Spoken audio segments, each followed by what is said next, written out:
জ্যোতিস্বর জ্যোতিস্বর। खुलुमबाय ओम सतगुरु। बे समाव ब्रह्म गियान नायगिरि आइ आफा बयनिसिमबो अननाय सिबिनाय खुलुमनाय आरो गाहाम अनसायनायखौ बावहरग्रोबाय। दिनैनि बे समाव ब्रह्म गियान चेनेलनि गेजेरजों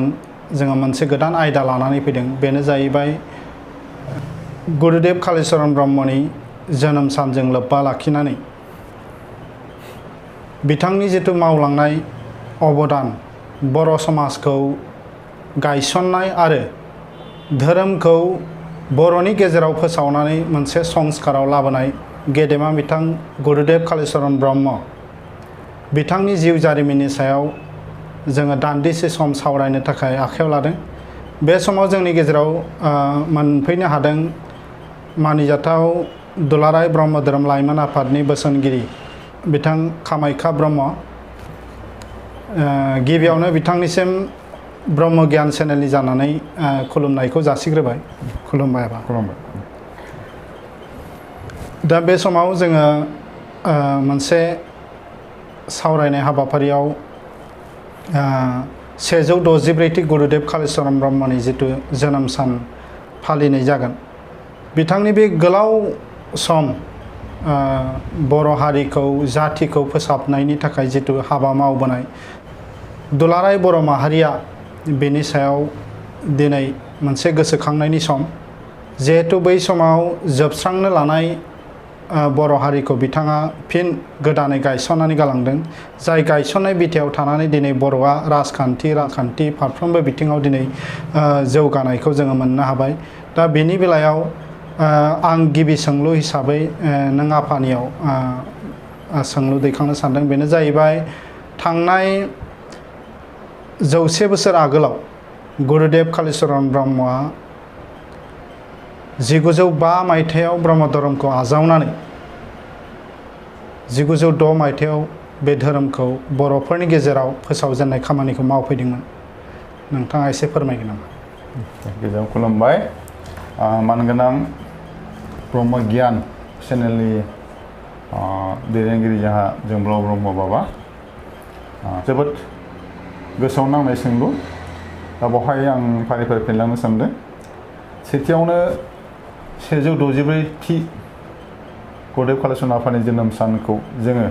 गुरुदेव कालीचरण ब्रह्म ट्रास्ट आरो दुलाराय ब्रह्म धोरोम सिबियारि आइ आफानि हेफाजाबजों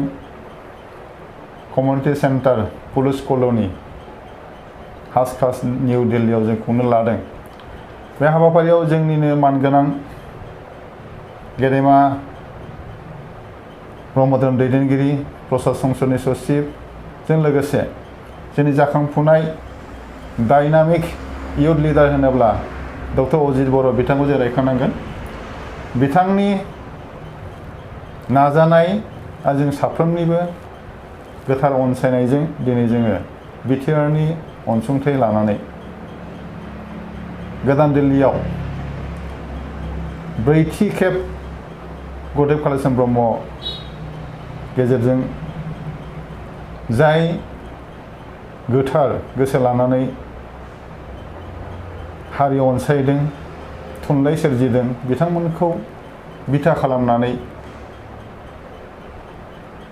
गुरुदेव कालीचरण ब्रह्म ट्रास्टनि बान्थाखौ होबोबाय थानाय जादों। दा बेवहाय जोंनि मिशन एन्ड भिजन आरो जोंनि थांखिफोरा जादों गुरुदेव कालीचरण आफाखौ जोंनिनो हारिनि बिफा फादार अफ द नेशन महात्मा गान्धीजों समान, स्वामी विवेकानन्द बिथांमोनजों समान, गुरु नानक धोरोमगुरु बिथांमोनजों समान, श्रीमन्त शंकरदेव महापुरुषनि समान मर्यादानि उनावनो जोंनि गेदेमा गुरुदेव कालीचरण आफाखौ जोङो गायसननो लानाय। जोंनि बर' समाजनि गेजेरावल' थायालाबानो इन्टारनेशनेल लेभेलाव गुरुदेव कालीचरण आफानि मावलांनाय बिहोमाखौ जों गोसारहोनानै बर' हारियादि बै समनि प्रि हिस्टरि अफ आसाम जोङो बेखौ नोजोर बोयोब्ला नुनो मोनो सा सानजा रायजोनि थागिबि बर'फोरनि गुदि समाज फोसाबगिरि धोरोम फोसाबगिरि गुरुदेव कालीचरण ब्रह्म बेखायनो जोंनिनो मानगोनां गेदेमा आगुनि दुलाराय बर' फरायसा आफादनि आफादगिरि ब्रह्म धोरोमनि बोसोनगिरि गोलाव सम आसाम बिधान सभानि MLA खौरां बसुमतारी सारा बुंलांदों कालीचरण ब्रह्म गुरुदेवा सासे महापुरुष आरो आसामनि बृहत्तर महापुरुष शंकरदेवनि नैथियावनो सा सानजा रायजोआव जायगा मोननाय आरो बेखौ जोङो इन्टारनेशनेल लेभेलाव जों गायसननांगौ बे थांखिजों जोङो देग्लाय बिथां डक्टर अजित बर' ट्रास्टनि गोदान आफादगिरि ट्रास्टनि गाहाय नेहाथारि पियारमोन ब्रह्म आरो जों साफ्रोमनिबो गोथार अनसायनायजों आरो सेथियावनो BTRनि गाहाय मावफुं सोद्रोमा प्रमद बर' बिथांनि हेफाजाबजों बा BTR सरकारनि अनसुंथाइजों जों गोदान दिल्लीयाव देग्लाय बयबो गुरुदेव कालीचरण आफानि जोनोम सानखौ फालिगोन आरो बेजों लोगोसे बर' हारिनि गेरेमसा राव थुनलाइ हारिमु राजखान्थि रांखान्थि समाजखान्थि आरो धोरोमावबो गोजौ थाखोनि सैथो सनातन ब्रह्म धोरोमखौ आजावनानै बर' समाज संस्कार जाबोदों बेखौ जों दिनै मुलुगाव दिन्थिनो आवगायदों मोनसे सोंलुआ जाहैबाय बै समाव गुरुदेव कालीचरण ब्रह्मआ बाथौ धोरोमखौ दोननानै बर'नि गेजेराव बे गोथार ब्रह्म धोरोमखौ फोसावफैनायनि माबाफोर जाहोन बेखौ नोंथाङा एसे फोरमायगोन नामा? जोबोद मोजां सोंलु बहाय जों दिनैसिम नुबाय थानो मोनदों बर' हारिनि गेजेराव गुरुदेव कालीचरण ब्रह्म आफानि माव बिहोमा कन्ट्रिबिउसननिफ्राय बांसिनै दानि गोदान जेनेरेसना बड'फा उपेन्द्रनाथ ब्रह्मनि बिहोमाखौ बांसिन जोङो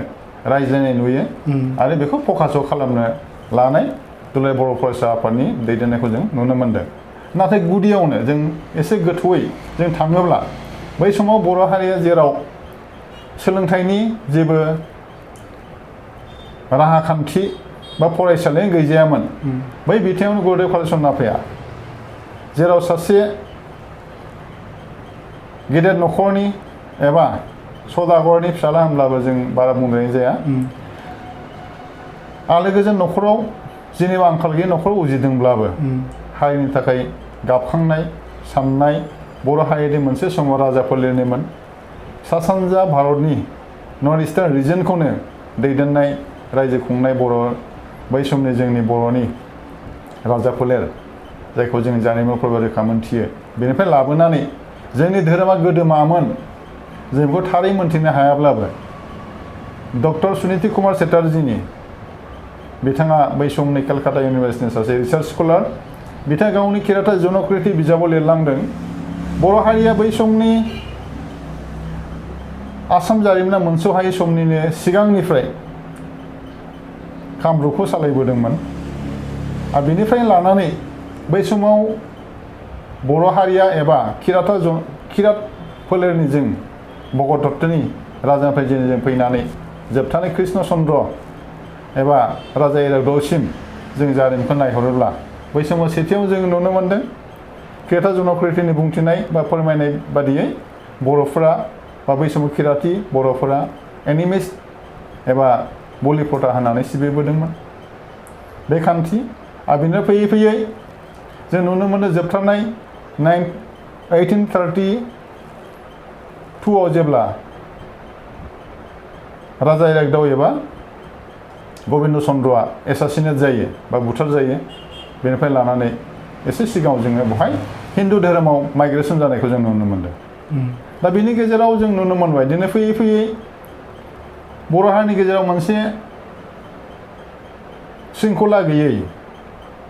एबा डिसिप्लिन गैयै आब्रुथि गैयै समाज दानाय धोरोमावबो खौसेथि गोरोबलायै जायनि थाखाय जों बर' हारिखौ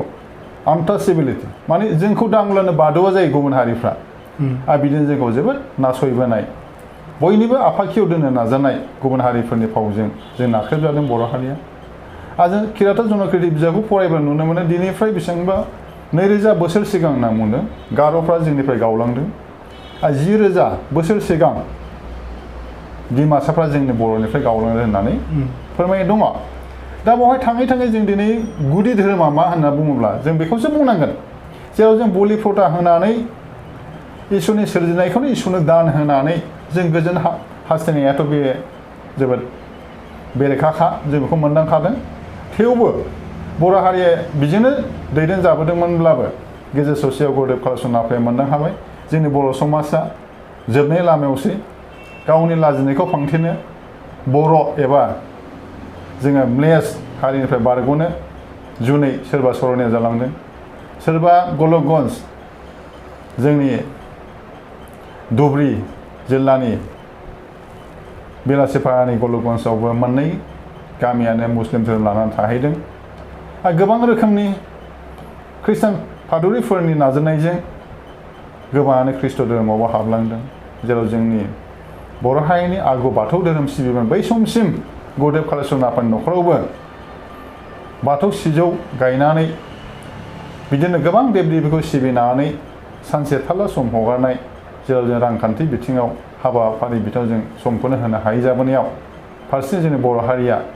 मोनसे फोरबो एबा धोरोम सिबिनायनि बिथिङाव बोलि होनानै मास मोनसेनि सिगां जौ संखानानै इसोरनो जि दान होयो बे जौ गरदसे बेदर बिखा बावनानै आरो बिनिफ्राय खाम सिफुं दामनानै सप्तासे गोजोन जों बैसागु रंजानाय बा इसोर सिबिनाय बे खान्थियाव जोङो जोबोद रांखान्थियाव गोग्लैसोबोदों जायनि थाखाय जोङो मुगैजाबोदों बे बिथिंजों नोजोर होनानै जोंनो हमदांनो हायो सान अखाफोर सिबिनाय बर' हारि गोदोनिफ्रायनो सान अखाफोरखौनो इसोर होननानै फोथायबोदों मेल मिथिङाव जोङो खोनानो मोनो सासे जाम्बा जाम्बि बा जोंना आइ आफा बै समाव सोलोंथाइ मोना आइ आफायाबो गावखौनो फोरमान होनो थाखाय सान अखाफोर साखि दं आइफोर आफाफोर आं जेबो पापखौ मावथाराखै दाय मावथाराखै होननानै बुंबोनाय जों सान अखाफोरजों गोदोबो सोमोन्दो दङ दा जों दिनै नुनो मोन्दों हा दै बार अर अख्रां बे मोनबा बा गोथौ इसोरनि सोरजि मोनबानि मोनसे आथुमसे बेखौ जों परम ब्रह्म ज्योति स्वरूप होननानै बुंदों बेनि महरा जाबाय सुर्य नारायण एबा इसोरनि मेगन आरो बेबायदिनो गोसोनि बिमा एबा अखाफोर बिमाखौ लानानै मोनस्नि धातुजों जोंनि सोरजिया जादों होननानै जोङो फोथायबोदों बे सैथो सनातन ब्रह्म धोरोम बा बेदाव बेखौ फोरमायनाय दङ दा बिदिजों जों बर' हारिखौ हमथानो थाखाय हारिनि आवसारि थासारिखौ फोगोमफिननो जोंनो राजा फोलेरनि बर' हारिया मानो फोरजा जानांगौ जाखो बे बिथिङाव माब्रैबा जों समाजखौ माब्रै जों हमथानो हागोन बे बिथिङाव सान अखाफोरजों सोमोन्दो गोनां ब्रह्म धोरोमखौ बिथां गुरुदेब कालिचरन आफाया परमहंस शिबनारायण स्वामीजों गोबां बाथ्रा सावरायनायनि गेजेर उनावहाय बिथां लाबोनायनि मुल जाहोन जागोन जाहोना जाहैदों जों सासे इसोरनि फिसा जाना जों माब्रैथो गुबुननि आथिं सिङाव थानांगौ बोरै मुगै जाखो बेखौनो बुंदोंमोन परमहंस शिबनारायण स्वामी आफाया नोंसोर ब्रह्म धोरोमखौ लाबाय जेला ब्रह्मनि बा मुंनि जायगायाव म्लेस दासखौ लिरा लाबानो ब्रह्म लिरदो इसोरनि फिसा ब्रह्म जेरावबो गोसारनानै दङ आरो बेजों लोगोसे जायफोर लिरनो गोसो गैया गावनि नार्जारि बसुमतारी दैमारि बर' बिदि उपाधिखौ लानानै थानो हागोन होननानै आफाया बुंथिदों आरो बेवहाय मोनसे खावलायदों जों जेराव जिउ बोलि प्रथा होनानै गोबां जोङो जौ जुवाजों थाबोनायाव जोंनि बर' समाजा गोग्लैनायखाय बुंदों बे सैथो सनातन ब्रह्म जाय सान अखाफोर गुदि खालामनानै जोङो हा दै बार अर अख्रांखौ सिबिनो थाखाय जोङो खौसेयै नुवाथाय आनान गसाय नुजानाय नुजायै सान अखाफोरखौ गुदि खालामनानै जों सिबिबोदों जयग' होबोदों आरो बेवहाय बुंदों जेनेबा पाप खान्थि गैया बा बेवहाय धर्मआव जिब हयथा गैया जेबो हिंसा खालामनो मोना बे बिथिंजों गोबां जोंनि बर' हारिनि गेजेराव दिनै आरो फेग्रा मुवाखौ लानो मोना बेबायदि बोसोनथिखौ बै समावनो गुरुदेब कालिचरन आफाया परमहंस शिबनारायण आफानिफ्राय मोनबोनानै मोनसे फोसावलाय होदोंमोन बर' हारियाव जेब्लासिम जौ थागोन बे हारिया माब्लाबो जौगानो हानाय नङा बे सैथो बाणीखौ मेल मिथिङाव बुंबोदोंमोन आरो बेवहाय जोंनि आवसारि जिउ जिबि फिनाय अमा दाउ फिसिनाय बेखौ मोनसे बेंखननि गेजेराव दोननो थाखाय बिथाङा खावलायबोदोंमोन आरो जेराव सप्तासे मास मोनसे गाहाम धोरोम सिबिनायनि नामाव अमा बोरमा बुथारना जौ लोंनानै जोङो गावनो फेग्रा मुवा लानानै जुदि गोग्लैसोना थाबाय थायोब्ला जों रांखावरियारिनो जोंहा जोबस्रांनाय फैखागोन जेराव जों नुनो मोनदों दिनै बर' हारिया फोरजा जानो थांगासिनो दङ जोंनि जायफोर फोरजाफोर जायफोर गुबुन हारिफोर जोंनि बै समाव सा सानजा रायजोआवनो जों बर'नि अनगायै गुबुना गैयामोन दिनै बिसोरसो गोबां आवगायदों आरो जोंखौ सालायफिननो लादों बे बिथिङाव नोजोर होनानै जों बेखौनो आं खावलायगोन गुरुदेव कालिचरन ब्रह्म आफाया धोरोमल' आजावाखै बा ब्रह्म धोरोमल' फोसावाखै ब्रह्म धोरोमनि गेजेरजों बेखौ मोनसे प्लेटफर्म खालामनानै जोंनि बर' समाजखौ माबोरै खौसेयाव लाबोनो हायो बे बिथिङावसो बिथाङा आवगायबोदों दिनै बिथाङा बाथौ धोरोमखौ सोंखारियाखै बा बाथौ धोरोमनि बेरेखा मावाखै हा दै बार अर अख्रांनि गोथौ बिनि सिबिनायनि खान्थिखौ जोङो जेरै बिगियान सम्मत जैग' होनानै जैग'नि फिथाइखौ जों माबोरै मोनो बिनिफ्राय बेरखांनाय गुनागुन मोदोमफोर मिलौहाब उखुन्दैजों दिनै जोंनि गोसो देहा सोलेरा सिंनिफ्राय साफा जायो बुहुमा साफा जायो बुहुमा सोदां जायो बारमण्डला सोदां जायो बे बिथिंखौबो जोङो आजावनानै जों दिनै सैब समाजाव आगान सुरनो हादों आं बेखौ बुङाखैदि दिनै जोंनि बाथौ धोरोमनि गेजेराव बलि प्रथा होबोदों बिथांमोना गावसोरनि खान्थि सिबिबोदों बेवहाय मोन्थाय दङ सिबिनायनि जोंनि भारत हादरा सेकुलार डेम'क्रेटिक रिपाब्लिक जोंहा धोरोम सिबिनाय उदांस्रि दङ नाथाय मोनसे आब्रुथिनि गेजेराव बिथांमोना लाबोबाय थानांगोन जेराव जौ निसा बुस्थुखौ गारनांगोन जेब्ला बैदिक गियाना आत्मगियाना बा पारमार्थिक गियाना गावनो जेब्ला सोमजिगोन अब्ला गावनो बे हाबाफोरनिफ्राय जानगारखागोन बे अराय सैथो जेब्लासिम जोंनाव गियाना साफिया धोरोमनि बिथिंजों अब्लासिम बै हाबाफारिखौनो दैदेनलांबाय थानायखौ जों नुबोदों आरो दिनै गोबां खमायबोदों मोजां हाबा आवगायदों नाथाय जोंहा सिन्थाया बावसो जादों दिनैनि गोदान मुगानि जायखौ लाइमोन जाखांबोनाय गोदान मुगानि जायफोर बिल' 18 होनना बुंनांगोन जोङो 18 बोसोरनि गाहायनि दिनै बिथांमोना धर्म सभाजों लाइमोन आफादजों धोरोम बिथिङाव बिथांमोना बाहागो बांसिन लाबाङा जाय लाबाङिफ्रा बिथांमोनानो समाजाव बेले बेजे सोमजिहोदों जेरै जौ लोंनायखौ खना खनला न'आव मोनलाब्लाबो बायनानै लोंनाय जेरै गोदान बोसोरानो जा मागो दमासियानो जा बैसागुआनो जा बेखौ एसे लानायनि अनगायै बिथांमोना सिगांनिफ्राय लानाय बा देन्दार सोबनाय जानाय बेफोरबायदि समाजाव गुबुंले लाबोदों दा बिनि गुदियाव जों बेखौ नोजोर होनांगोन अहिंसा परम धर्म होननाया जेब्ला गोरबोआव जेब्लासिम बासारबोआ गावजों गावल' हिंसा खालामनायखौ जालदाब गारनानै गुबुन अमात जायफोर रायज्लायनो रोङा बेखौ जों अननो रोंनाय सिबिनो रोंनाय जोंना बे खान्थिया दिनै बर' समाजाव खमायबोदों जों दिनै नुनो मोन्दों बैसागु दिनै संक्रान्ति बोथोराव जोङो मोसौखौ सिबियो मोसौआ जाबाय रायज्लायनो रोङाब्लाबो जोंनो फारफ्रोम बिथिंजों बानजायो मोसौ हालुवाजों जों हालेवो मोसौ गायनिफ्राय जों गाइखेर जायो मोसौनि गोबोरखिनिफ्राय जोङो अर्गानिक हासार बानायो मोजां जोङो आबाद दिहुननानै जायो नाथाय दिनै बे बिथिङाव जोंनि बर' समाजाव बर' गामियाव दिनै मोसौ थुखैनायाथ' गोजाननि बाथ्रा मोसौआनो गैलिया आरो जोंनाव दिनै जों मोनसे समाव गुदि फरायसालियाव जों फरायनो मोनबोदोंमोन जायनि न'खराव मोसौ गैया बेहा मान गैया सनमान गैया होननानै बे थराय बिजाबा दिनै गोमालांबाय दा जों बेखौसो साननांगौ गोनां जादों अलंबार मुगायाव प्रमद चन्द्र ब्रह्मआ बुंदोंमोन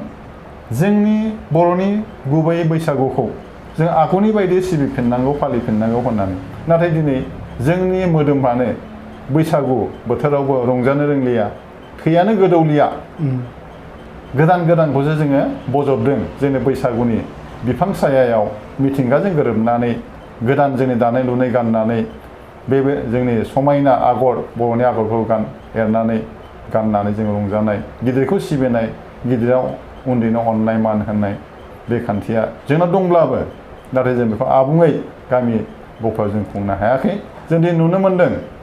प्रि बैसागुआव बर' फैदों जाय मोनसे जोंनि बर' समाजनि बेखौ बै समावनो प्रमद चन्द्र ब्रह्मआ सोंखारिखादों अलंबार मुगायावनो 1938 आवनो बैसागु बिथां लिरनानै बाहाय होनदों बिथाङा जोंनि बर'नि संक्रान्ति खालि गासिबो न' बांखौ लिरस्रांनानै गोबोरजों लिरस्रांनानै दिनै जों न'आव फाखा जाब्लाबो जोंनि माबा मोनसे जायगाखौ बा जोंनि सिबि थानसालिखौनो जोङो हा एसे लानानै गोबोरजों लिरस्रांनाय बेनिफ्राय जोङो इसोरखौ सिबिनाय मोसौखौबो जोङो थुखैबाय लोबबाय गलियावबो जों धुप धुना लगायबाय जोङो मन्दिर एबा थानसालियाव जोङो आर'ज गाबबाय इसोरखौ बेनिफ्राय जों गोदान जि जोमबाय अनलायनाय बेनिफ्राय जागायबाय गोदान बोसोराव जोङो न'खरैनो रायजोआव जोङो जयगावथि होबाय सोरबा थानसालियाव आर'ज गाबबाय बेबायदि हाबाफारिनि गेजेरजों जोङो बर' हारिया सिबिबोदों दा बेवहाय आगुनि जेरै जों आगुनि खाम सिफुं दामनानै जोंनि हारिनि दामजु आगजुफोरखौ जोङो बैसागु बोथोराव बाहायनायनिसो बे देरसिन फोरबो बेखायनो जों बाहायथारनांगौ बैसागु बोथोराव दिनै जों ब्रह्म धोरोमारिब्लाबो जोंनि क्लाब न'आव जोंनि लाइब्रेरि न'फोराव जोंना खाम सिफुं जथा जोंनाव दङ जों बोसोराव खनसे साहा लोंनानैबाबो जों बैसागुखौ मागियो आरो गामिनि न' जों गाहैयो बे जाबाय बोसोराव खनसे जोंनि गामिनि सुबुंफ्रा मा रोखोमै दङ बेखौ जों खबर लालायनाय जयैनो सोरबा थैहां दङ 60, 70, 80 बोसोरनो जों बिसोरनो गामसा गस्ला आर'नाइ जों होयो ब्लाउस होयो जों मान बावो बोसोर जे 1 तारिखआव जोङो जयग' होखांनानै मान बावनाय जों बेखौ लाबाय थायो दा बे जेबो अनलायनाय फैयो बेजों जों दिनै नुनो मोनो बयबो बेस्थ' दिनै गावनि न'आवनो फैयो थाङो गुबुननि न'आव हाबनो सम जाया बेखायनो बैसागु बोथोरखौ जोङो सम दिहुननानै खनसे गामियाव गिदिंथारनाय रंजानाय जों बेखौ लाबाय थादों आरो बेखौनो प्रमद चन्द्र ब्रह्म बिथाङा खावलायखादों जोंनि बैसागुनि अनलायनाया बे जौस्राङाव लाबोनानै मोसानायजों जाफुंजोबा जों गामियाव बेखौ खुंथारनांगोन जौस्राङाव सोर बाहागो लानो हायो जायफोरा गाननाय जोमनाय मोजां दङ जाय टेलेन्टसि गोनां नाथाय बैसागु ओरैबायदि फोरबो बोराय बेन्थ'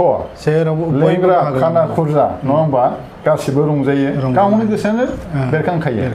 दा बेवहाय मोसानो खाबु मोननाया जोंनि बे गामिनि बा फोथारनि बिफां साया बा फोथार बारियाव रंजानाय बेवहाय गोबां रोखोमनि आयदाफारि जों लाफायो बड' कलेजआ ब्रह्म आफानि जों जेनेबा सावगारि एरनाय थुनलाइ बादायनाय गेलेनाय जों बाव लाफायो थालिर बिफां गाखोनाय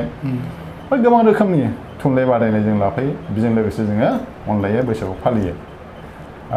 बेखायनो आं खावलायदों ब्रह्मफ्रा दिनै हारिमु गाराखै ब्रह्मबा दिनै गामसा गानो दख'ना गानो दायो बर'नि रायज्लायो रिटोन थारमाने रिटोन लेंगुवेजखौ जों ब्रह्मफ्रा रायलायो नङा होमबा रावखौ माने होनदों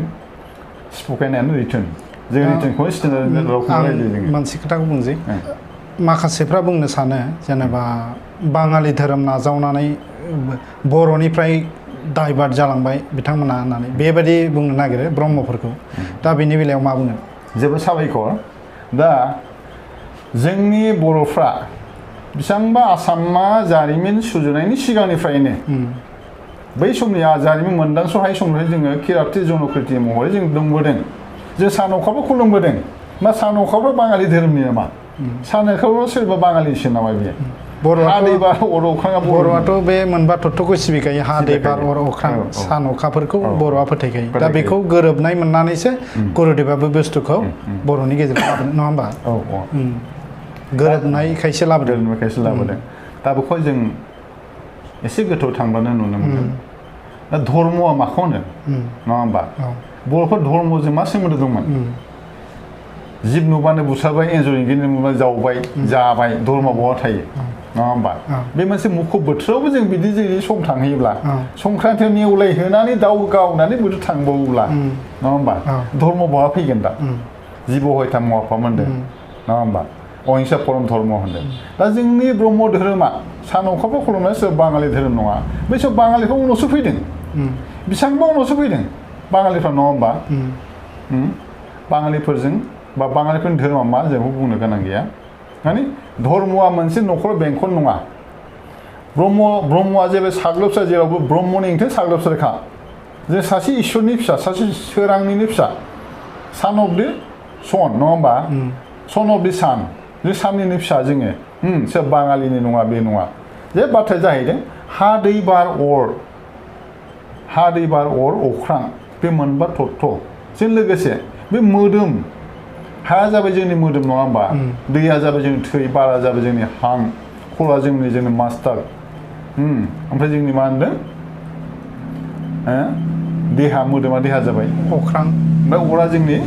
अरा जोंनि जाबाय मा होनो बिदुं जायखौ रायलायहोबाय थादों बे मोनबाखौ माया दैदेनगोन मेगन नांगोन जोंनो नङा होमबा मोनबा थौथ' जों देहा जाजोब्बाय हाजों जों देहा जाबाय दैया थै जाबाय बारा हां जाबाय अरा जोंनि बिदुं जाबाय रायलायहोदों खर'आ जाबाय मस्थ लांदां जों खोनादों रायज्लायनो हादों जोंनि रायजो गोबाव थांदों बे मोनबाखौ दैदेननो थाखाय जों मा नोङो सान नांगोन ज्योति इसोरनि मेगन आरो बे देहायाव मोनसे गोसो थानांगोन नङा होमबा साननो हानाय गोहो बेखौ जों अखा बिमाजों रुजुदों जेरै साननि फलखौ अखा बिमाया बोनानै लानानै मोनानि समाव रुइदोब जुदि फहरखौ बिलायामोनब्ला दिनै बिफां लाइफां रोसि बा बिदै जानाय नङामोन बिमानि गोरबोआव आहार सोमजिनाय नङामोन माइयाव रन्दै सोमजिनाय नङामोन बेखायनो हा दै बार अर अख्रां सान अखा फिथाइफ्राव रस थानाय नङामोन दा बे बाङालि जायगा बाङालि माखौ होनदों बाङालि धोरोमजों मा सोमोन्दो दं जों बांला भाषा माने जों माखौ सोलोंजेनदों आं बेखौनो बुंनो लुबैदों जेनेबा जोङो गोदोथ' नंला गोजाम बर' थुनलाइ बे बिबार मुगाखौ जों हानहरोबा जों नुनो मोनो बिबार मुगायाव जोंनि गेदेमा बिथांमोना बांला रावजों सोलोंजेनदों असमिया हांखोजों सोलोंजेनदों बै समाव बर'नि जेबो लिरनाय फरायसालियानो गैजेना दा बेखौ होनबा जोङो बांलानि जोंनि फरायनाया बांलासो नामा जागोन नामा जों रोंनाया बांलासो होनबा जागोन ना नङा होमबा जों बांला रावजों फरायजेनबाय जोंनि गेदेमा बिथां रुपनाथ ब्रह्म मदाराम ब्रह्म सरेस बसुमतारी बिथांमोनहा बिनिफ्राय असमिया रावजों फरायबाय अब्ला बिसोरनि फरायनाया बांलासो थांबाय जोंनि नङामोन बर'नि नङामोनबो जागोन ना बिथां गेदेमामोना बर' नङामोन बाङालिसोमोन बाङालि फरायनाया बाङालि जाबाय नङा होमबा बिदि सोंथि लाबोनाया जोबोद नेर'नेस मिनिं गैयै जायो जेरै बे धर्मआ रिलिजन सोदोबा लेटिन रावनि रिलिजियस सोदोबनिफ्राय फैनाय जायनि ओंथिया टु बाइन्ड टुगेदार बा इसोरजों खौसे जानाय जों इसोरजों माबोरै खौसे जानो हागोन नङा होमबा माया खौसे खालामो बे हा दै बार अर अखानो खौसे खालामदों बोगथांनानै लाखिदों ध्रि माने हमथानाय मथब माने गोसोखौ हमथानो जाय बिथिंनि गेजेरजों इसोरजों खौसे जानो हायो बेनो धर्म होनना बुङो जायखौ जों जयग'नाय सिबिबोदों गोदो जोंबो जोंनि गुरुदेब कालिचरन आफामोनहाबो बाथौ गुदि आर'ज खालामनानै सिबिबोदोंमोन गोबां 33 कौटि देब देबि रायखांदों 33 कौटि देब देबिखौ सिबिनांगौबा 33 क्र'र्स गडेसखौ जों सिबिनांगौब्ला जों 24 घन्टा सप्तासे सिबियाव जोबखाया ओमफ्राय जों गुबुनारि जौगानाय फारसे मा खामानि मावगोन जोंलाय बेखायनो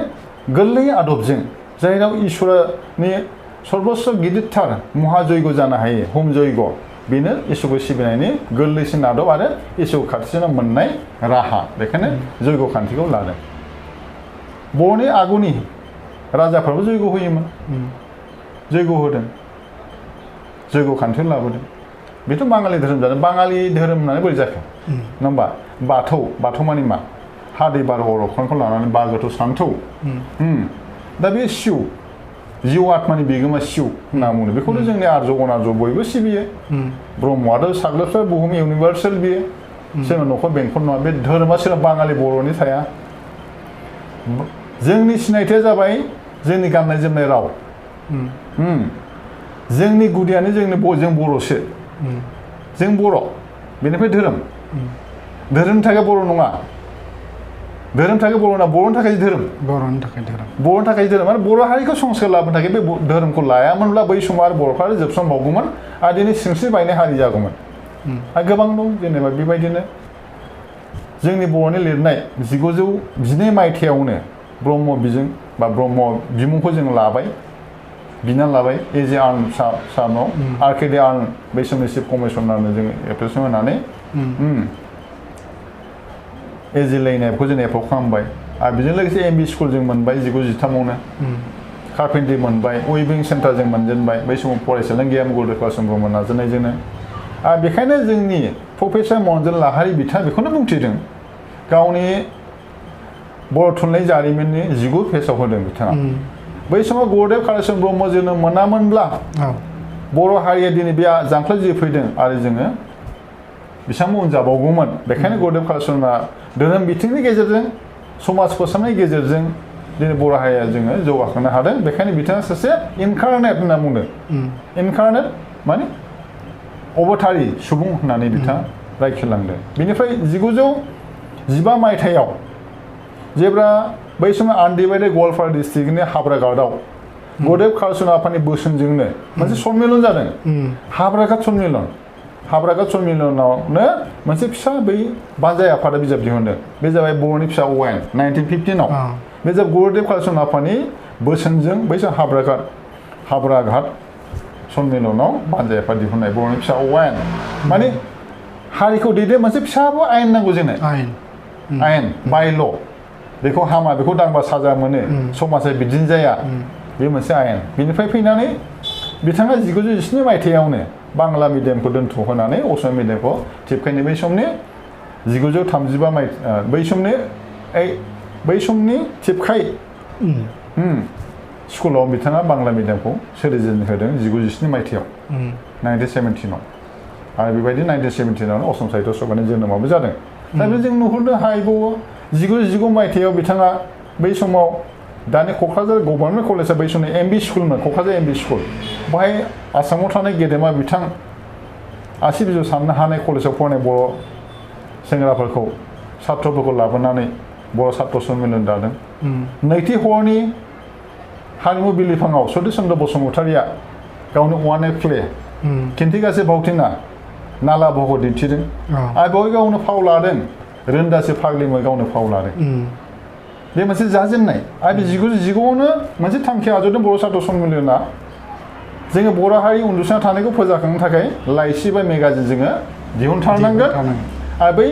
मेलनि गाहाय आलासिया जाबाय गुरुदेव कालीचरण ब्रह्मआनोमोन। दा बेनिफ्राय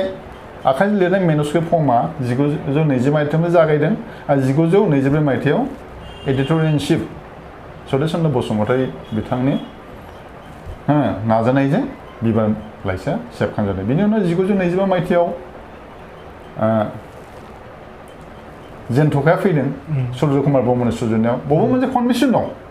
सुर्य कुमार ब्रह्मआसो जेन्थ'खा लाइसिखौ सुजुदों 1925 आव। सतिश चन्द्र बेखौ सुजुआखै। महनजन लाहारि, प्रफेसर महनजन लाहारिनि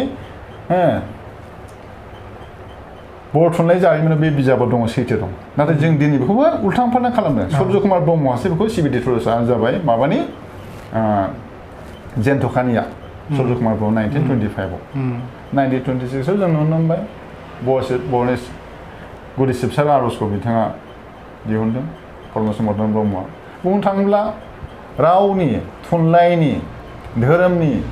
समाज फोसाबनायनि गुदियानो जादों गुरुदेव कालीचरण ब्रह्म। जोंनिनो मानगोनां दानि आगुनि बर' थुनलाइ आफादनि आफादगिरि तरेन बर' सारआ बेखौ रोखायै बिथाङा लिरदों। बिथाङा बुंदों दानि गोदान जेनेरेसना बड'फा उपेन्द्र नाथनि खन्थि गसाइ बिहोमाखौल' बांसिन मोनथिगौ। नाथाय बिदि थांब्ला मोजां जानाय नङा। जोंनि हारिनि हमथाग्रा गुदि गुरु कालीचरण ब्रह्म, गुरुदेव कालीचरण ब्रह्म आफानि बिहोमानि सायावबो रोंगौथि थानांगोन। आरो बे बयबो बेखौ गावनि गोरबोजों आजावनांगोन। बे बाथ्राखौ दा साफ्रोमबो बर'नि दैदेनगिरि बा साफैबाय थानाय जेनेरेसना गुरुदेव कालीचरण ब्रह्मनि सायाव मिन्थिनो गोनां माखासे बाथ्राफोरखौ एसे फोरमायगोन नामा? दा बेवहाय बर' जाथिनि खौसेथिया फैगोन दा बाबानि बा नोंथांनि सोंनायनि गेजेरजों। जाखांफुनाय जेनेरेसन बा फैबाय थानाय जेनेरेसना गुरुदेव कालीचरण आफानि जिबायदि माव बिहोमा बेवहाय दङ सेक्रिफाइस। जातिखौ फोथांनो थाखाय बिथाङा गावनो सेक्रिफाइस खालामदों। गंसे ममबातिजों जोङो गंसे केन्डेल एबा ममबातिजों गुरुदेव कालीचरण आफानि बिहोमाखौ जों रुजुनो हायो। बिथाङा हारिखौ खोमसियाव थानाय बर' हारिखौ फोजोंनो गावनो ममबाति जानानै गावनो सावनानै सोरां होलांबाय, गावनो जोबलांबाय। जेरै ममबाति गावनो खामनानै सोरां होयै होयै होयै गावनो गोमोरलाङो। बेबायदि रोखोमनि दिनै बेखायनो आं बेखौ खावलायगोन जाखांफुनाय लाइमोनफ्रा बेखौ गुरुदेव कालीचरण आफानि बिहोमा जिउ खौरांखौ बयबो मोन्थिथारनांगौ। आरो बेखौ मोन्थिनायनि मोनसेल' राहा बे जाबाय जोंनि फराफारियाव हाबनांगोन। सेकेन्डारि लेभेलाव, डिग्री लेभेलाव, इउनिभार्सिटि लेभेलाव बेनि टपिक्सआ फैनांगोन। अब्ला जोंनि लाइमोनफ्रा बेखौ मोन्थिगोन आरो मोन्थिहोनांगौनि गोनांथि दङ। बेवहाय जोंनि माथ्र' अकल ब्रह्म धोरोम सिबियारिल' नङा, बेवहाय जोंनि जाथिनि माहारियारि आफाद दुलाराय बर' थुनलाइ आफाद, दुलाराय बर' फरायसा आफाद बिथांमोननि दैदेनगिरि बिथांमोना बेनि सायाव बाथ्रा बुंनांगौ, सेमिनार लानांगौ। अब्ला बे फैगोन। दा जों दिनै नुनो मोन्दों जोंनि गेदेमा दैदेनगिरि बिथांमोना गुरुदेव कालिचरन ब्रह्म आफानि मावबिहोमानि सायाव सावरायब्ला माथ्र धोरोम फोसावनायखौल' बिथांमोना साननानै लायो बेखायनो जोंनि माहारि आफाद साहित्य सभायानो होन बर' थुनलाइ आफादानो होन बर' फरायसा आफादानो होन बहाय धोरोमनि बाथ्रा रायज्लायनाय गैया बेखौ लाबोनो मोना होननानै थोंजोङैनो गुरुदेव कालिचरन आफानि नाम बिमुंखौनो बिथांमोना फोजोबनो नागिरो बे जोबोद गोरोन्थि जाय समाजाव जाय माहारियाव गुरु सिबिनाय गैया बे माहारिनि दैदेनगिरिफ्राबो गावनो आवबा जानांगोन आवबाखा गुरुआ मोनसे निर्दिष्ट ससाइटिनि थाखायल' नङा जों दिनै सिख गुरु नानकखौ जोङो रायखांनो हायो बे माथ्र सिख गुरुल' नङा बेनि बानिया सिख धोरोमावल' कनफाइन जानानै थायाखै फुरा इउनिभार्सआवनो गोसारदों बिथांनि बानिखौ जों फरायबा गोसोआव थुलुंगा मोनो बेबायदि गुरुदेव कालिचरन आफानि जायफोर बानिफोर हे बर'फोर नोंसोर सिखाव दाजा नङा होमबा नोंसोर लेखा फराय जि दं बिजों मावै दाङै जा रंजा बाजा नों रोंनायखौ सिखाव खावनानै लांनो हाया माल माथाखौ लांब्लाबो नों रोंनायाव लांनो हाया मोजां बाथ्रा बुंनांदों नोंनि बाहेरनि नोंनि सिंनि साब सिखोन लाखि आरो जोङो अहिंसा परम धर्मखौ आजाव बा जिब माने मा होनो बेखौ हिंसा खालामनायनिफ्राय जिउ बुथारनायनिफ्राय जों गोजानाव था होमबानो गोजोननाय फैगोन जों जानो थाखायथ' गोबां दंना गाइखेर दङ गाइखेर बिनिफ्राय मोसौनि गोबोरखिजों अर्गानिक हासारनिफ्राय जों दिहुननाय मैगं थाइगं नङा होमबा गोबां जानानै थांना थादों दिनै मोसाफ्रा बोलोगोरा जादों नंगौ नाथाय मैदेराबोथ' बोलोगोरा ना गांसो जानानै गान्दायाबोथ' बोलोगोरा गांसोखौनो जायो बिसोरथ' बेदर जाया अब्ला जोंनावबो दं खायद'आ जों बेखौ बासिन जानो रोंनांगोन मोजाङै जानो रोंनांगोन बेखायनो जों मिथिंगाखौ अरायसम माने गोरोबथाय लाखिनो थाखाय इक'सिस्टेम लाखिनो थाखाय जोङो फारफ्रोम बिथिङाव खामानिखौ मावनांगोन दा मा बुंनाया बाथ्राया बेनो नंगौ दानि लाइमोनफोराखौ गुरुदेव कालिचरन आफानि समाज फोसाबनाय अलराउन्ड रिफर्मेसन बा रेनेसेन्स लाबोनाय जांख्रिथाय लाबोनायाव गुदियावनो गुरुदेव कालिचरन ब्रह्म बिनिनो सोलोंसा जोंनि बड'फा उपेन्द्रनाथ ब्रह्म गुरुदेव कालिचरन आफानि मिशन एन्ड भिजन एमखौनो जोङो दिनै दुलाराय बर' फरायसा आफादा सुफुंजोबनो हायाखै जों खौसेथि गसंथानाय बाथ्रा बुंदों बै समाव जोङो नारसोमजानाय हारि बहाय बिथाङा जायगा होदों जोंनो ब्रह्म धोरोमनि गेजेरजों दिनै बर'आ संसार जाबोनो हादों जों दिनै गाला गिला नंलिया जोंनि समाजा साबस्रांबाय बिदि होननानै जों दिनै जोंल' साबस्रांनानै जोंनि जेनेरेसन फैबाय थानाय लाइमोनफोरखौ सिबिनाय खान्थि समाज फोसाबनाय खान्थि धोरोम बिथिङाव लाफायाब्ला आरो बे उननि बायदि उन जालांनो हागौ आं बेखौसो गिनाय दङ बे जोंनि समाजाव जों नुनो मोन्दों सासे आं पुरहित जानो हाबाय बा आं सासे सिबिसल जाबाय आंल' सिबिसल जाना मा जानो आं आदर्शखौ दिन्थिनांगोन आं फुङावनो सिखारनो जयग' सालिखौ आंनो सिबनांगोन आंनो मुसिनांगोन बेनिफ्राय जयग' होनाय समनि सिगां फिसाज्लाफोरखौ फिसाजोखौ फोजाननानै जयग' होगोन नित्य जयग' फज'फानाय बेनिफ्राय स्कुलाव थिनहरनाय बिदि खामानिखौ जोंनि बर' समाजाव बा जोंनि ब्रह्म धोरोमनि गेजेराव साबेसे मावफुङो आंखौसो सोंलु दङ आरो दिनै आं हारसिं नित्य जयग' होबाय थांबाय फिसालाया आं नित्य होखांबाय सिखारबाय आंनि फिसौलाफ्रा सोरबाफ्रा नित्य होखांबाय सिखारबाय बिदि जोंनि जेनेरेसन थाहैगोन ना थाहैया हेद आं बायोलै आबौ होबानो जायोलै आफा होबानो जायोलै बाबा आइ होबानो जायो आं होलालै फारसेथिं मन्दिराव गथ' गथायफ्रा थांफालिया न'खरनि आइया मन्दिराव थांलिया पुरहिता गावल' मन्दिराव थाङोब्लाथ' न'खराव धोरोमा थानाय नङा मोनसे समाजावबो एसे लेहेम जालांगोन बेखायनो जों फोरोंनांगौ दा गोदान बोसोरजों लोगोसे गुरुदेव कालिचरन ब्रह्मनि जोनोम सान आरो थैनाय सान मोनसे जोंनि थाखाय बर'नि मोनसे रंजाथाइजों बाहागो गोनां मोनसे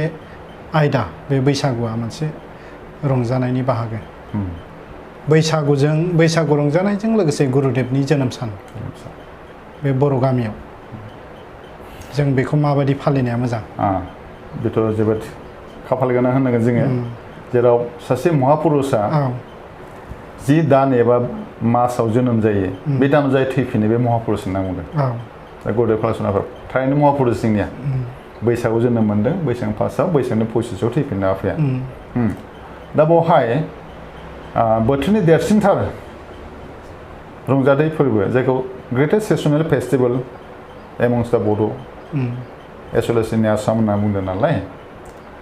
आसामनिनो बर'फोरनि देरसिन रंजाथाइ फोरबोआ जाबाय बैसागु बे बैसागु बोथोराव गुरुदेव कालिचरन आफाया जोनोम लादों 5 बैसाग खालि 10 एप्रिल होननानै बुंदों ओमफ्राय दा बेनो मालाबा बांलाया सोलायबाय थायो दा जों 18 एप्रिलखौनो थि लादों मानोना जों अफिसियेलि खामानि मावनो थाखाय 18 एप्रिलखौ जों लादों जे सारि बैसागआव जों खुंगोन 18 एप्रिल बे गिदिर बाथ्रा नंला 18 एप्रिलनो जों एप्रिलखा आरो दा बेवहाय बैसागुआव जेरै बोथोरनि आगु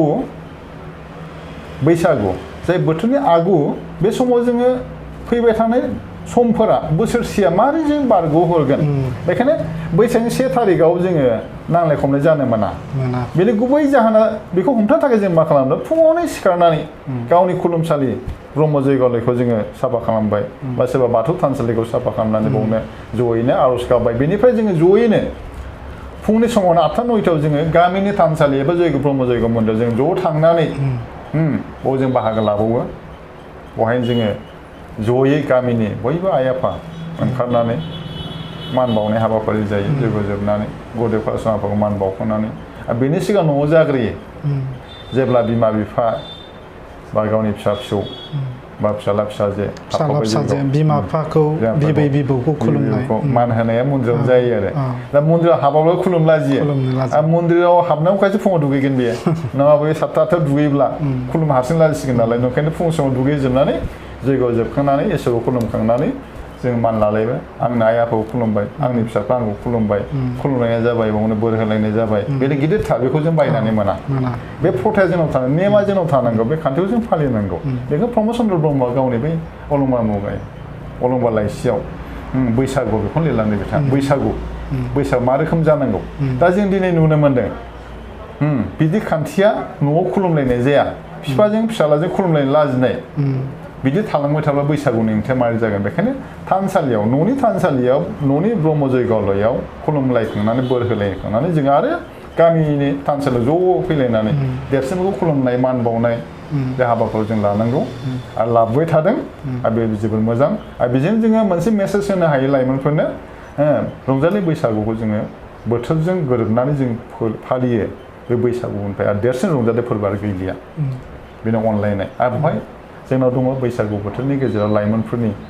गावनि गाव मोजां मोनलायनाय बे मिथिंगानि नङा होमबा बेबो फैबाय रंजानाय लोगोसे मोनसे न'खर समाज दानायनि नायलायनायबो फैयो बे सोलिबाय थाखादों आरो ओंखायनो बैसागु गारनानै जों मोनसेबो खामानि मावनो हाया बैसागुआ जोंनि बर' हारिनि आमाय थुखल बिखा बिख्लो बे आरो दा नोंथाङा बैसागुआव जोंनो माबायदि जोङो फालिनांगौ बेखौ गेबेङैनो फोरमायथिलांबाय जों ट्रास्टखौ गोगोम खालामथारनांगोन दिनै जों BTech गभर्नमेन्टनिफ्राय 10 लाख जोङो एनुवेलि जोङो बिख'नो गोनां जाहैदों बेखौ जोंनि ट्रास्टनि गेजेरजोंनो जों बेखौ सुफुंनो हानाय बेखायनो आंनि खावलायनाय बायदि ट्रास्टआव जेसेबां फेमिलिसफोर दङ न'खर दङ हाउसहोल्ड दङ बे न'खर गंसेनिफ्राय साफा खरि बयबो ट्रास्टआव जुदि मेम्बार ट्रास्टि जायोब्ला जों 10 लाख नामा जों 1 crore जमा खालामनो हागोन बे मिसना जोंनाव थानांगोन आरो ट्रास्टनि गेजेरजों मावलांनो हागोन नङाब्ला जों रांखावरि जोंहा लिहेम खाथार जोंना मा दं होनना सोंब्ला जोंनाव जेबो गैखाया थेवबो मा दं इसोर दं गुरुदेव कालिचरन आफानि बोसोन दङ जों मावनो हायो जोंनो गियान हरदों गासिबो देहा गोग्गो हरदों जोंनो जों मावनो हायो बेखायनो जों साफ्रोमबो मा होनो हाउसहोल्डनि साफा लिडारा न'खर बेंगिरियानो सोद्रोमा जाब्लानो ट्रास्टि जाब्लानो जों बेखौ फान्डखौ गोगोम खालामनो हागोन बा जों मावलांबाय थानो हागोन अब्ला जों बिसरद्रबो हागोन नङाब्ला सोरनिबा सायाव लामा नायबाय थानानै इयुनाव जुदि मोनहैयाब्ला जोंहा मोनसे सोंलु गिदिर फैगोन बेखायनो आं बेखौ खावलायदों बे चेनेलनि गेजेरजों जों न'खरफ्रोमबो साफा ट्रास्टि जानांगौ हाथ्राबाबो 2,000 रां बोसोरसेयाव खनसे ट्रास्टआव हरनाय जों लायोब्ला 1 crore जों जमा खालामनो हायो ट्रास्टआव जों बेजों मावलांनो हायो आरो जोंहाथ' एकाउन्टबो दंखायो ट्रास्टनि बेखौ मावनायखौ आं खावलायदों चेनेलनि गेजेरजों बे जानांगौ आरो जोंनि साफ्रोमबो लाइमोनफ्रा खामानि मावनो आवगायबोनांगौ पेरेन्टस बडि दंखायो एसे प्रसेसनल दंखायो आइजो आफाद दंखायो दा लाइमोना बांसिन बेवहाय बिहोमा होनांगौ आरो लाइमोना खारदिंनो हायो नालाय समबो मेनेज खालामनो हाबाय बेखायनो आं खावलायदों साफ्रोम लाइमोन गेदेमा नोंथांमोनखौ न'खरनि बयखौबो ट्रास्टि जानो थाखाय खावलायनांगौ गामि गफायावबो आरो जोंनि जमा जानाय बाहायनाय रांनि हिसाबाबो बोसोर ओंखारबाय थानांगौ अडिटआबो आरो होनबानो फैबाय थागोन राङा सोरबा आं हरदोंमोन आंनाबो नाम ओंखारदों होनलायबाय एसे उसुबिदा जायो एसे खोनादों आंनो रबाबो ओंखारगोन होननानै हरदोंमोन ओंखारथ'वाखै होननानै बिदिबो दं आरो ओंखायनो लोगो हरबाय जेबो मोजां देग्लायथ' नैबे फाइबार लुनायनियाथ' रोङा सफैनो लोगो लोगो जों बड'सा आफाया लोगो लोगो बेखौ वाट्सआपआव होखादों आरो बिदिनो एमाउन्टखौ जोङो ट्रास्टि जानो साफा हाबसाबो 1000खौ हरब्ला न'खरनिफ्राय बोसोराव 1000 मानो हरनो हाया जानो बोसोराव ट्रास्टनि नामाव हरब्ला जों 1 crore बारा जायो जोंहा बाबा जों सालायलांबाय थानो हायो बेनो आरो एकदम गोजोननाय बे हाबाखौ जों लानांगौ बयबो ट्रास्टि जानांगौ आरो जोंहा गोबां मावनांगौ दङ दा बुंनो थाङोब्ला आथिखालाव गुरुदेब कालिचरण ब्रह्मखौ मुलुगनि दरबाराव लांनो थाखाय गोबां जोंनि आफादफोरा नाजादों बा सानदों दा बेफोरनि गेजेराव जोंनि मावनायाबो सम मथे जोङो खारनो हायाखै लेहेम जादों बेनि गेजेरावबो बुंनांगोन मानिजाथाव नोंथाङा दहाय रायखांदों गुरुदेब कालिचरण ब्रह्म ट्रास्टनि मानिजाथाव आफादगिरि डक्टर अजित बर' बिथाङा गोबां खस्थ' खालामनानै सानहर नाजानायनि गेजेरजों माखासे गोबां खामानिफोरखौ आवगायलांदों बिथाङा गोबां रायजो राजानि अनसायनायजों दिनै गिबि खेबनि थाखाय दिल्लीयाव गुरुदेब कालिचरण ब्रह्मनि 164थि बे जोनोम सानखौ फालिनाया जोंनि थाखाय जोबोद माने गोजोनथाव आरो बाख्नायथाव जादों दा बिदिनो फैबाय थानाय समफोराव जाहाथे गुरुदेब कालिचरण ब्रह्मनि मुंखौ बिश्वनि दरबाराव जोङो लांनो हायो बेनि थाखाय साफ्रोमबो लाइमोन समाज गोरों समाज मेलेमजिबि बयबो खौसेयैनो आवगायलांनानै गुरुदेब कालिचरण ब्रह्मआ बर' जातिखौ सासे गायसनग्रा सासे रांखान्थि राजखान्थि समाजखान्थि बिथिङाव फोजाखांग्रा सासे गेदेमा महापुरुष जोंनि गेजेराव उजिफैदोंमोन बैसाग दाननि 5 अक्ट' थामहिनबा 18 एप्रिलाव जोंनि बे गुरुदेब आफाया जोनोम जादोंमोन बेखायनो साफ्रोमबो बर'नि दैदेनगिरि राजखान्थिगिरि बयखौबो फरायसाफोर आरो रायजो जानाय गामियारि सुबुंफोरा जाहाथे बैसागो रंजानायजों लोगोसे गुरुदेब कालिचरण ब्रह्मनि बे जोनोम सानाव बयबो बाहागो लानानै गाव गावनि मन्दिराव जाहाथे गुरुदेबनि मुङाव बयबो बाहागो लायो आरो गुरुदेबनि बे जोनोम सानखौ मेहेर गोनाङै फालियो दिनैनि बे सुंद' सावरायनाय हाबाफारियाव ब्रह्म गियान चेनेलाव मानिजाथाव सावरायगिरि मुस्रि कामाख्या ब्रह्म बिथां गावनि एंगार हायै आगोमा बे समखौ दान्दिसे सम होनानैब्लाबो जोंनि बे सावरायनायाव बाहागो लानायनि थाखाय बिथां गेदेमानिसिम अननाय सिबिनाय खुलुमनाय आरो गाहाम अनसायनायखौ बोसोर गोदान रंजालि बैसागुनि मुङाव फिन बावहरनानै दिनैनि बे सावरायनाय आयदाखौ बेखिनियावनो दोनथ'बाय गोजोन्थों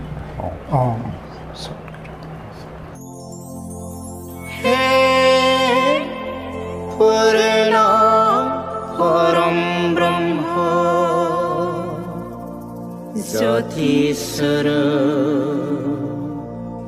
ज्योतिस्वरूप